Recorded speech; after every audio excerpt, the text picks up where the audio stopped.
కాంతులతో పట్టు వస్త్రపు ధారణలో పారిజాతపు మాలలో పార్వతి దేవిగా వచ్చితివి. రక్త వస్త్రము ధరించి రణరంగమున ప్రవేశించి రక్త బీజుని హతమార్చి రమ్యక పర్దిని వైనావు. కార్తికేయుని మాతవుగా కాత్యాయనిగా కరుణించి కలియుగమంతా కాపాడి కనక దుర్గవై వెలసితివి.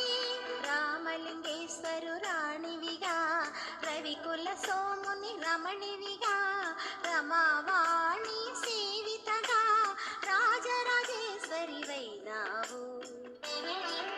సిడి వెన్నెల కాంతులతో పట్టు వస్త్రపు ధారణలో